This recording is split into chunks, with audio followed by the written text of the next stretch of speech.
words. I am so grateful for having this opportunity to connect with your students and your staff, and just having this opportunity to share my experiences and lessons I've learned throughout my over 33 years career, openly and straight from my heart for all of you. Welcome everyone, and thank you so much for being here today. Here on this slide, you can see I am the chairperson at board, the chairperson of Access California Services, and I am the vice president at Capsule Group Company, one of the largest mutual fund company, money management company in the nation. But today, my goal is to share with you the person behind these titles, the immigrant who moved to this country and started from zero, the person who was able to build a successful career and create beautiful, healthy, happy family. So I want to give you a little bit more background on who I am. I'm a mother of two amazing children and a grandmother for two beautiful granddaughters. I lost my husband a year ago, who struggled over 20 years of major health issues. 20 years ago, he had a brain aneurysm. That was a very impactful to his quality of life and his ability to work and to provide financial support for our family. Can you imagine the load that I was carrying as a caregiver, as a mother, as a breadwinner, as a whole parent, as a sole parent who's responsible on the whole household for all this time? But struggle is universal. So while my story is unique to me, the challenges and the hardships are not. Every person has their own struggles. The key here is not to define ourselves by those struggles, but rather how we overcame them. That is why I am so excited and so thankful for this opportunity today to share my tips for success, which helped me to overcome my own challenges and build and foster the home life and successful career I always hoped for. And my hope for you all today, as you reflect on your own journey, you can apply these tips to conquer your own challenges and achieve your goals and reach your highest potential. So let's go ahead and get started. In 1985, my husband and I decided to move to this country and leave everything behind for a better opportunity for us and for our family. We had no friends, no connections, and no job. No employer will be able to hire someone who cannot communicate in English and have no job experiences. I was very overwhelmed and very scared, but at the same time, very determined to succeed and help my family thrive. My first goal was to connect with the American people, build relationships, and practice English so I can learn and leverage those relationships in case I need a guidance, whether I need to find a good doctor for my 3-year-old daughter, or find a good landlord, or find a good school for her. I need to leverage these relationships. Having a business degree from Damascus University, speaking Arabic and some French was useless. So I had to start all over. I had to start from zero. So one day I was walking in the mall and I saw help wanted sign at a men's clothing store.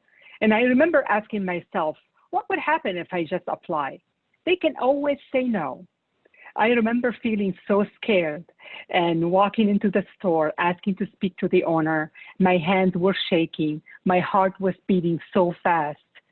I had the chance to speak a little bit to the owner, and somehow he related to my background and related to what I'm trying to achieve to start my life in a new country and support my family. So he hired me as a salesperson in his men's clothing store. Can you imagine? I landed my first job in the United States.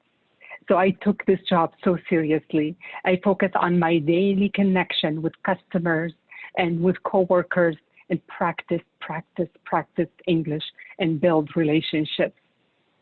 Few months into my opportunity working at the store, I joined a community business college to obtain junior accountant diploma. With a high school student, I honestly could act like their mother. This opportunity was, Linda, let's do a little bit. I need a little bit more before we move on to the deck, if you don't mind. Keep it on the previous slide. That would be awesome. I'm not yet on that slide. But it's okay. You guys can see it for a second. So I joined this community college to obtain a junior accountant diploma. I was, then at that time, I needed to learn computer classes. I need to take English classes. I need to take basic accounting classes. Can you imagine a few months under my belt working at the store, going to this community college and having all this heavy curriculum? My thought process at the time was, if I start learning those business technical terms, maybe my knowledge from the four-year university will kick in, and that will accelerate my development in this country. I have to tell you, this is probably the largest change that I experienced in my life. Really, this experience put me way, way out of my comfort zone. I remember driving to school every day with a piece of paper on the steering wheel with a line in the middle, on the one side Arabic words and on the other side English words, studying and sometimes crying. But I stuck with it and I did it anyway. And after I graduated and got my diploma in my hand, I took a little pause after the birth of my son. And then when I was ready to go back to the workforce, now I'm more skilled. I have a diploma in my hand. So I went to an employment agency and asked if they can assess my skills and find me a suitable position. So they placed me as a data entry clerk at a Capital Group company. This is the company I've been with them for 30 years now. I took this job very seriously, showed up on time every day, provided good, accurate, and productive work. Few months into this assignment, I was hearing great things about my performance. So I approached my manager and asked them, are you open to offer me a full-time position? I love the culture, I love this company, and this is what I wanted to be. And my manager was so happy that I was interested in being with Capital Group for a long term. And he submitted my application and they hired me at Capital Group as a client service representative as an entry-level position, which has opened the door for me to learn about our business and learn about our industry. And at the same time, I realized early on, working at a men's clothing store with probably 5 employees, completely different than working in a corporate America that has over 8,000 people. Opportunities and advancement goes only the best to the best. So I figured out early on, if I wanted to differentiate myself and make a progress at this big company, I need to focus on continuing learning and continue to focus on building more skills. So as I reflect on my journey from working at the store as a salesperson to working as a data entry clerk at Capital Group as a temporary associate for several months, then getting hired as an entry-level person, customer service representative. Then I become a team manager, then a manager managing a bigger team, then a senior department manager, and now currently a vice president overseeing multiple teams across of our service centers, and being very successful at my job for 30 years. When I reflect back on my development and my career journey, I put together 6 tips for success that I would love to share with all of you. So we're on the right PowerPoint slide right now, taking risk, saying yes to opportunities, try new things. So what I meant by this one is you can't make progress in life without taking some risk. Every time I took some risk, I end up in a better situation. When I walked into the store, I wasn't ready to have a job in sales where I couldn't even communicate in English. But I did it anyway, and I learned, and that prepared me for the next journey, which is going to the community college and obtaining my junior accountant diploma. I wasn't ready for that one either, and I struggled, and I worked hard, and I cried, but at the same time, I stuck with it and I end up with a diploma, which is helped me and prepared me to really enter the corporate world. So what I wanted to say here, by actively building more skill set, we become more valuable to our job, to our work, and to our industry. And you never feel ready, believe me. Don't wait to feel ready. Just get started and say yes to opportunities that presented in front of you. So that's what I wanted to say on this one. Linda, if you don't mind moving us to the second slide.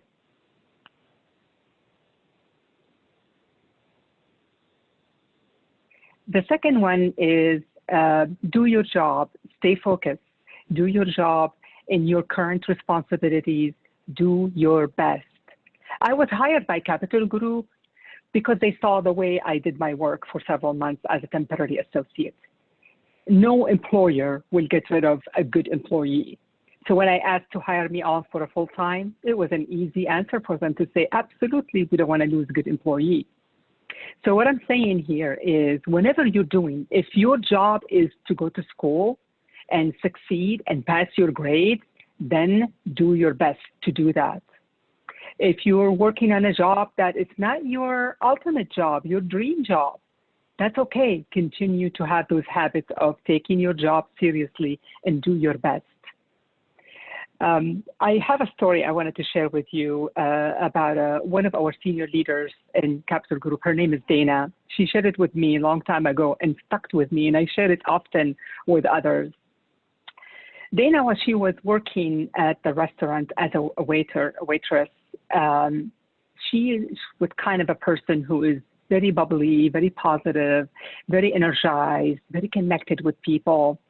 One night, a physician with his wife came to have dinner and was just observing her energy and how she's interacting with customers in the restaurant. He fell in love with her energy and how attentive and how polite she was. He approached her and hired her on the spot and offered her a lot more money than when she was making at the restaurant and asked her to manage his medical office. She asked him later on, what made you offer me on the spot a job where you just saw me? He said, I was looking for someone exactly like you, have this energy and can treat my patients who are coming to my office exactly how you're treating the customers who are coming to this restaurant. This story always resonates with me, that it's so important whenever we're doing the best we can, other people are watching all the time. I have to say, part of being part of the management team at Capital Group, behind closed doors, every time we're thinking about promoting someone or giving someone an opportunity for advancement, the first question we always ask, how they are currently doing in their current responsibilities. If the answer they're doing great in all areas of their performance, that's a very good indication for all of us to make the decision to promote these individuals, because that's a good indication on how they're going to be operating when we increase their responsibilities in the future. So paying attention to what you have in front of you, it's a good habit to have in the lifetime, and become a habit and become who you are. Linda, I think we're ready to move on. The third tip. Thank you. So move on, ready to move on, and the slide says ready to move on. Take ownership of your own mistakes, learn from them, and move on. Well, we're all human beings and we all make mistakes, and we need to be okay when we are learning something new and we're participating in a brand new activity, to be okay with ourselves making some mistakes and learn from them and be open to them. And just move on. And also, we need to be honest with ourselves. If there was a mistake that we made because of lack of attention and because we didn't do our homework, again, just owning it completely and move on so we don't repeat the same behavior. And I think it's very helpful to obtain feedback once in a while from your counselor, from your teachers, from your boss, from your peers, trusted resources, to really tell you and share with you how you're doing. And because when you know better, you do better. So I think we owe it to ourselves to know the areas that we're not mastering in our lives so we can hone in on it, fix it, work on it, improve it, and move on and get better in our lives. So on this one, I would say as much as you can, just be open for feedback and be flexible. And every time you have a brand new job or brand new activity or new class, you're going to find yourself making some mistakes, and just be okay with it. That's just part of life and part of growing.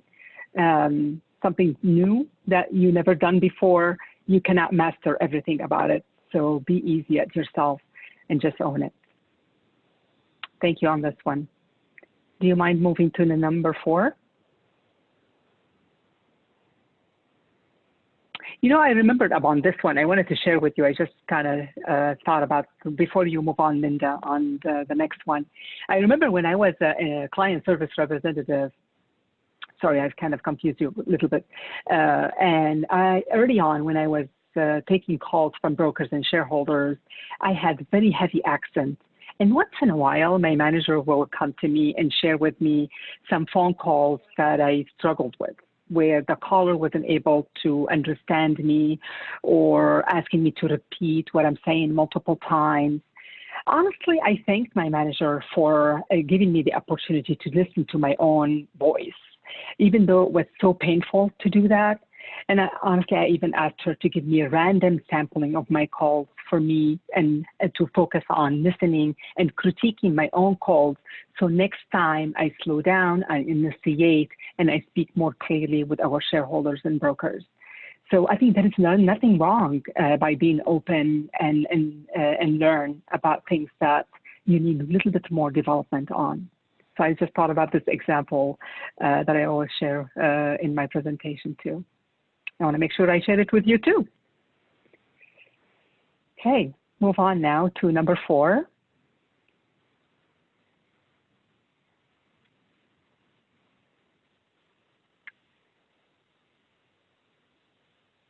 Okay, Linda. No, the number 4 is learn from successful people, people who are doing better than you. What I wanted to say about this one, I think it's the most important thing is your friends, your people who are you're surrounding yourself with. You need to ask yourself, are they thriving? Are they positive? Are they focused? Are they taking their responsibilities seriously? Don't underestimate the influence of friends. No matter how old we are in life, our friends, our surroundings, they influence in such a powerful way. So always be thoughtful of the quality of people that you're surrounding yourself with. Open your eyes, observe successful people around you, people who are doing better than you in any area of your life that you wanted to improve on. If you have someone who is mastering their communication skills, there is nothing wrong for you to approach this person and ask them, what is their secret? How do they work? What do they do on making their communication skills so robust and so impactful when they're communicating? I have to tell you, even myself with working at Capital Group for over 30 years now, I continue to scan my surrounding and look for people who are doing better than me and schedule some time on their calendar and prepare for those connections and ask them specifically what I like about them and how they can help me develop in any of these areas. But on the other hand, I have a lot of people at Capital Group who set up meetings with me to get to know me, to learn from me. But guess what? They don't ask any questions. And I often think of these connections, what a waste of opportunities. Here they took time on my calendar, they took time on their day to connect and get to know me, and they haven't prepared, they didn't have any questions for me. And usually at the end of the meeting, I ask those individuals who didn't prepare, by the way, do you have any questions for me? Is there an area that you're working on that you want me to help you with and develop? So please, when you decide to reach out to those successful people around you and you want to learn from them, take some time put down your questions. What questions do you want to ask them? So you can maximize those opportunities, because those opportunities, sometimes they don't come around again. Now we're ready to move on to tip number 5. Focus on your strengths. Express your interest to others. I have to say this is probably one of my biggest learning that I learned later time in life. Early on in my journey, my mind was only thinking about the areas that I'm not good at. I can't speak well English. I can't write English. I'm not skilled enough. But by having multiple experiences in different jobs and different schools, I was able to learn a little bit more about me and what I'm good at. And when I start asking those questions, what am I good at? What are my strengths are? And start really paying attention to that conversation in my head and paying attention to those skills that adding value to my job, to my environment, and start even strengthening those areas of strength, reading on them, listening to some presentations about how successful people hone in on these skills that I'm already good at. And this is where I start feeling my confidence levels start building up in me. And I start feeling that, yes, I have some areas to improve on and to develop and to grow, and I can't ignore because they're still important. But I'm still also contributing, and I have good areas and good skills that's adding value. And by having that balanced view about your strengths or areas of your improvement, somehow you build your confidence. And guess what I also find out that I learned the most out of it? It really helps me, that confidence, to conquer those areas of weaknesses. Because I built my confidence by focusing on my strengths, I was able to tackle those areas even better. So I think it's very important with when you're collecting a lot of experiences, focusing on your strengths and strengthening them, because every single one of us have a gift and a special gift, and your strengths could be your gift. So if you focus on the strength and you help yourself really develop in that area, and maybe your gifts become your reason for your success. So don't underestimate your specific gifts, but the only way that you can really learn about those by having different experiences, different jobs and different schools, and they keep learning and keep experiencing new things in life. So that's what I want to say about this one. And I think the last tip for success, Linda, if you don't mind moving us, is setting good goals, setting clear and specific goals, and hold ourselves accountable and celebrate our successes. I think every single one of us needs to be asking those questions. What is the goals that I wanted to accomplish in life, that they are so important to me? They don't need to be somebody else's goals. It's your personal goals. What are they? Could be health related, could be relationship related, could be starting your own business related, could be starting your career related, could be your communication. Any important goals that you know today, they will bring you happiness, and this is what you want to conquer. And I think you need to work on all of them at the same time. A lot of times I see folks focusing on one goal. Let's say they want to launch their business and they want to start their career, and they neglect their health, an important area of their lives, or they neglect their relationships, or they neglect paying attention to their expenses and their finances. So the stress that gets generated from the important areas of your life, what happened to that, it bleeds into the goal that you're putting all your energy to develop on. So it's really important for you to kind of first define what are these buckets or what are these goals that they are so important to me during this time in my life, because those goals might change from time to time. So it's good to revisit them once in a while. But what are these goals? And then the second layer, after you define these goals, you really need to be asking yourself, what is those results that I wanted to get out of every goal? And you need to be as specific as you can. If it's a health related, you need to say, I wanted to, let's say, lose 20 pounds, lose 10 pounds by the end of the year. If it's a financially kind of a goal related, you need to say by certain year, I need to make this kind of income to help me cover my expenses and carry those type of jobs. So very specific outcome, the results that you want to accomplish, that's kind of the second layer of establishing good, sustainable goals. But I have to say the most important piece of establishing good goal that's going to sustain you and most likely you will achieve your goal is number 3, which is why you want to achieve that goal, why it's important for you to achieve that goal. I think you need to spend quality time and quiet time asking yourself at least 5 whys why you need to achieve that goal. Because when you do that, it hooks you emotionally on that goal. And that emotion become your fuel that's going to drive you to achieve that goal and sustain you for a long time on your track. So let me give you an example, a very simple example. If your goal to lose 10 pounds by the end of the year, and you're asking yourself, so it's the health goal and the specific results, 10 pounds. Now you're asking yourself the why you want to achieve that goal. Maybe your first answer could be, I just want to fit better in my clothes. Not enough. It's not going to hook you emotionally on that one. You need to ask yourself more why you want to achieve that goal. Maybe I can have more energy. I be able to tackle more activity in my day. I can focus on my school. I can maybe have a part-time job. When I have more energy, when I feel rested, I feel I can do more.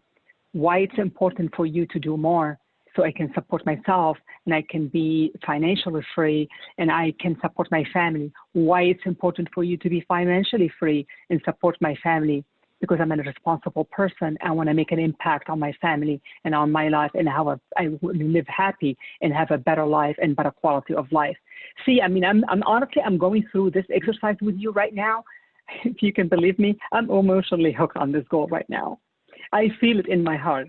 So when you're emotionally hooked on this goal, this is what you have to hit that bottom.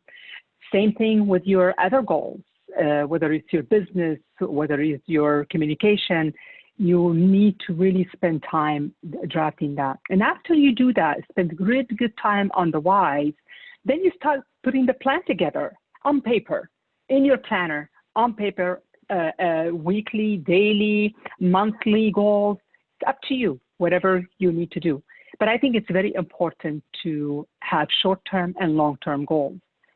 For example, if it's a health-related, could be walking every day for half an hour, eating an apple a day, and at the end of the week, checking in on your progress and help yourself accountable and also celebrate your successes. So if you were able to walk 5 times instead of 7 times a week, tap yourself on the shoulder that you did some activities towards your goal and promise yourself to do better next time. So don't beat up yourself hard, because you're going to find yourself in life, sometimes just things come at you that unexpectedly will throw you off track.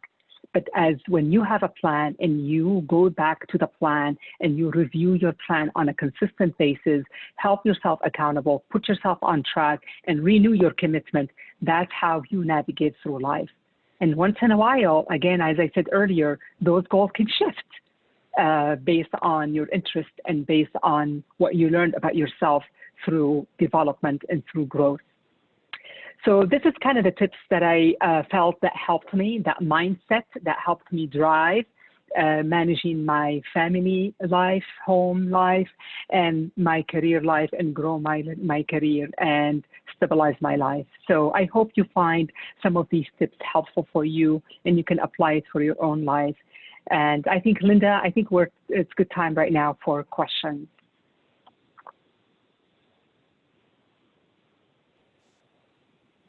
Thank you so much. I know Linda is having some technical difficulties, so I'm going to jump in here. If any of the students have a question, you can type in your question, or if you want to type in your name, and then I can unmute you if you type in your name in the chat.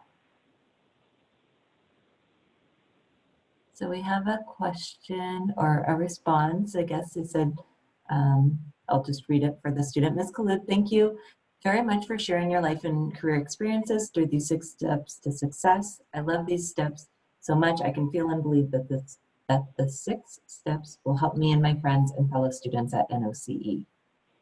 One of our Awesome. students. That makes me happy. You are welcome. You are more than welcome. Glad to hear that.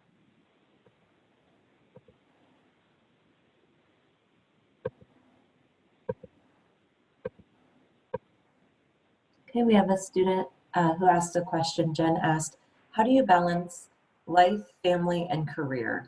Very good question. Yeah, I mean, this is honestly a very good question, especially what I've shared earlier with you about having my partner, my husband, who's ill and need care too. So my home life wasn't stable at all. As a caregiver, I had to do a lot for him at home when I'm home after coming back from work, and I have young children as well. I think it's just paying attention to priorities and focusing on what's the next most important step that I need to do right now. I have to tell you, for 7 years, I loved hosting people and cooking for people and feeding my family and friends. For 7 years, not even one friend walked into my house because I had no energy for it. I had no time for it. I just had to think about my priorities and preserve my energy for what's most important thing for me at this time. And it was caring for my husband and caring for my job. That was the only area of my life that was stable, and the health of my kids and my health. So I think just making sure you have your priorities straight and focus every single day on the most important next step in front of you that you need to do that's in your control, and just focus on it and just move on to the next and move on to the next and move on to the next. And then with time passes, you find yourself, wow, I managed. And thank God, by the way, I paid attention to my priorities, because now I have to say I have a stable life. I have kids that are thriving. They finished college. I bought my own home. I have my retirement. I'm doing what I love the most, helping people and sharing my experiences. Yes, it took years and years and years in the making, but paying attention to those priorities, believe me, you will receive the fruit of your effort at the end. So it requires some discipline and requires paying attention to those important tasks ahead of you, in front of you. Great question. The next question in the chat says, Ms. Kloot, thank you so much for sharing your experiences. What are your work and management styles? And then I know we have another question coming up, so we'll get to that one next. Sure. Work and management style. I honestly evolved with my career and with my leadership skills. I believe right now is the empowerment of the team. I believe that everybody has a value and has a strength, and we need to focus on how we can leverage each other's strengths to really enhance people's confidence and enhance their engagement. So when I work with my managers and my associates at Capital Group, I always kind of pay attention to their gifts, pay attention what they're unique at, what they bring to the table. Of course, I mean, there's things that I coach them on and provide clear direction on certain areas that are impactful to them. But I totally, my mind always think of how I can benefit from the skills that this person has that other team members don't have. I wish I had this awareness like maybe 15 or 20 years ago, because I think it's giving us a lot of fruit, and my team is highly engaged because they feel empowered and they feel that they are making an impact on our business and on our environment. Thank you. Next is Miriam has a question. So I'm going to try to unmute you, Miriam, or it looks like I can give you the option to unmute. Oops. Oh. Hello. Hi, Miriam. Hello. I would like to ask you a question about moving on. When you say moving on, when you make a mistake, was it easy for you to move on after you made a mistake? I learned it the hard way. And that's kind of my takeaway as I reflect on my own journey. And there is no way, if you stuck and feeling bad about a mistake you made, it is just going to drag you down, and it's not going to help you empower you to move forward. I think the first part of me making the mistake, just feel the pain, own it, and reflect on what did you do to contribute to this mistake, and make that fresh commitment with yourself about these are the things that contributed for me not to succeed or making a mistake for this particular scenario, how I can learn, what was the lesson, how I can learn from it so I won't repeat the same mistake again in the future. And guess what? Every mistake we make, we learn more about ourselves. It's a powerful thing. Mistakes are it's like a learning tools for us. When they happen, they're just telling us more about who we are and how we learn. And if you make that commitment, if you're okay feeling the pain of the disappointment in the beginning, don't rush it, don't brush it, and don't run from it. Just own it and grow from it.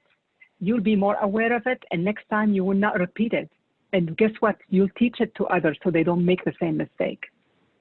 Okay, thank you very much. It will empower you. You're welcome. Great question.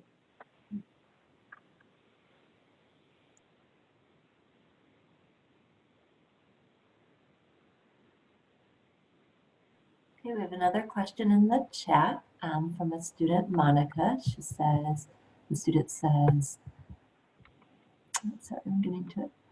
Thank you so much for your great presentation. I have a question. I came to the USA from South Korea 10 years ago, and I think English is the most problem for me, and English is a power. It is not easy to improve it. Do you have any idea to improve English learning, ways to improve English learning? When I look for a job because of English, I can't find a better job. Yeah. I think the practice, you just have to be proactive in building relationships, even outside job, friends in your community, in your neighborhood.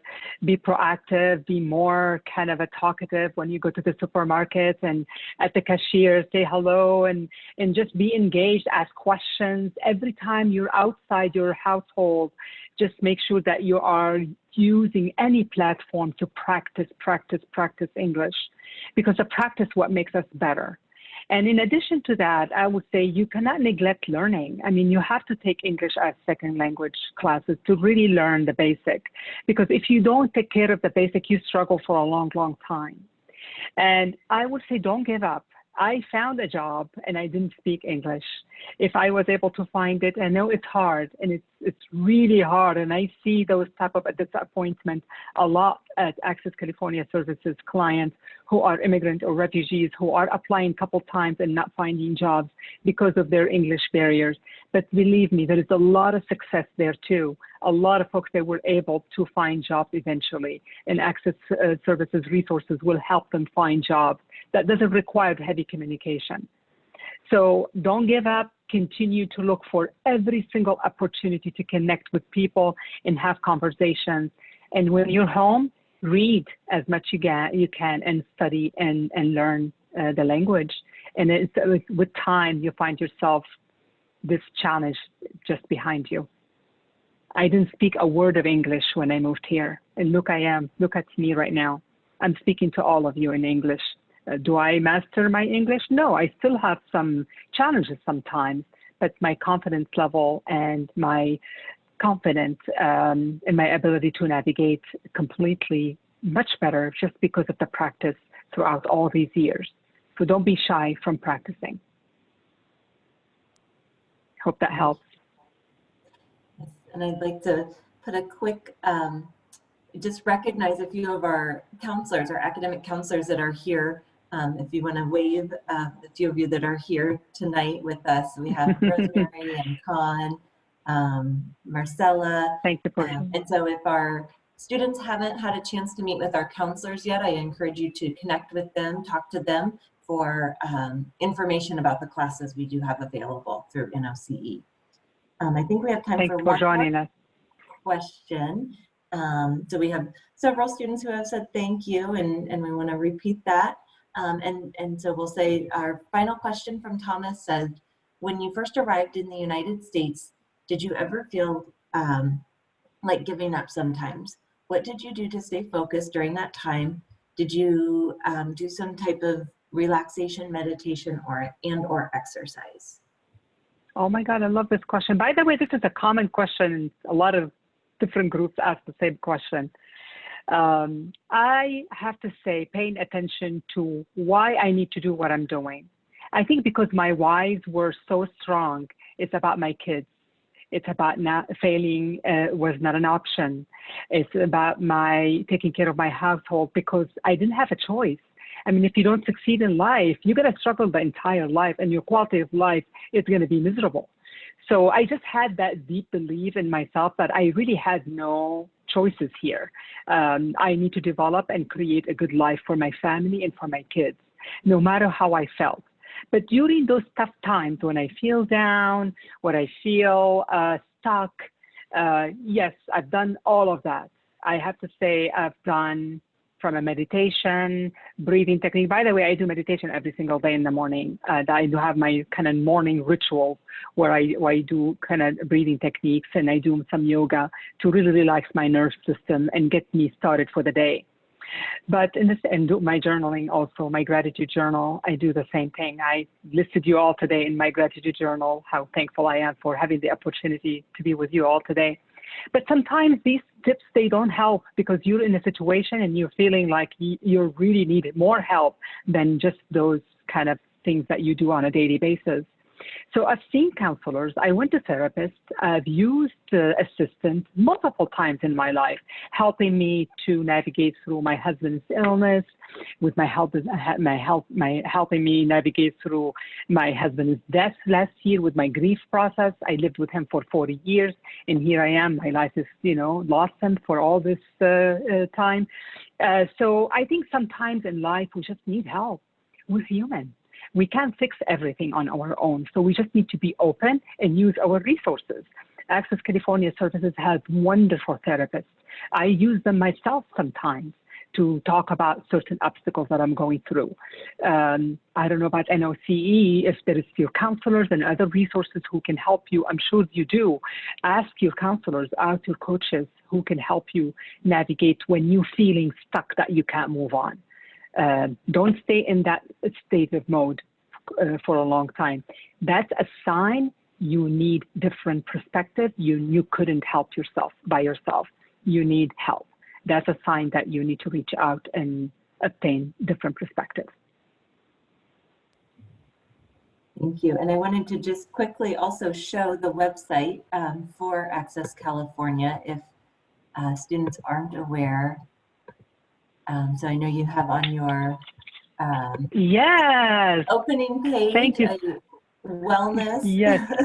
event. Yes, awesome. Thank you so much. I am so excited to share with all of you guys about this slide. Thank you so much for putting it up there.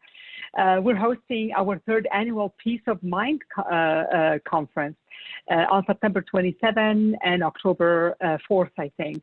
The details is on the flyer. I think the goal of this conference is to address the topics of mental health, wellness for our community members, to learn more about mental health and helping them to be more open to seek resources. So I love this last question we had, and the flyer comes after it because this is amazing link to the resources who are available at this platform.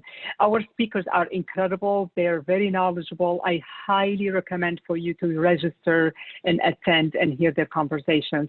I attended those conferences myself, and I'm so happy that we were able to do it virtually now because of the pandemic. We're able to do it virtually and having our community members benefit from these wealth of coaches. So highly recommend it.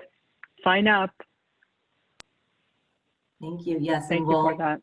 share that information with the students as well. We'll send out that flyer so that they have that link to register. Awesome. And also promote it to our other students throughout NOCE. Awesome. Awesome. Let me see, I think there was maybe one. Anjali, did you want to ask your question? So my question was that how can you focus in school, like classes, everything, stuff like that? I think knowing how important school is for you to move on with your life, because if you don't succeed, you're making your journey just longer for yourself and more painful for yourself. So just knowing how important, if you made the decision to sign up for that class to help you develop and grow in your life, making that commitment. Remember when we talked about the why you need to attend that class? I think the second component about focus, because you said the word focus, I think looking at other activities that you do during your days. Sometimes I see younger generations staying up late on their social media or watching, like TV or other things, or waking up late. So when you're not rested, when you're not eating healthy and you're not rested and have good night's sleep, you cannot really be present and focus on school, because your body is telling you need to rest. So you'll be distracted and you find yourself you're not doing well in school. So before you engage, you need to kind of open your mind and be open to say, I have a class tomorrow. What do I need to do to prepare myself to be present and focus in class? And just make that commitment and become a habit. Honestly, when I have a presentation like this, like today, I took a whole day off from my work. I took a vacation day. I slept well. I had a very healthy breakfast. I went for a quick walk. I did my meditation. I practiced and I relaxed. And then I read it to prepare for you guys. So if I don't do those things and if I stay up late and I eat not healthy and I didn't rest, I'll be distracted and I won't be focused and won't be energized and connected with all of you. So pay attention to all of those activities and just small tweaking, positive tweaking brings so much benefit into every other things in your life. Even if you're sleeping 2 hours extra at night, you find yourself next day more energy. More energy, that means you pay more attention, feeling good about yourself.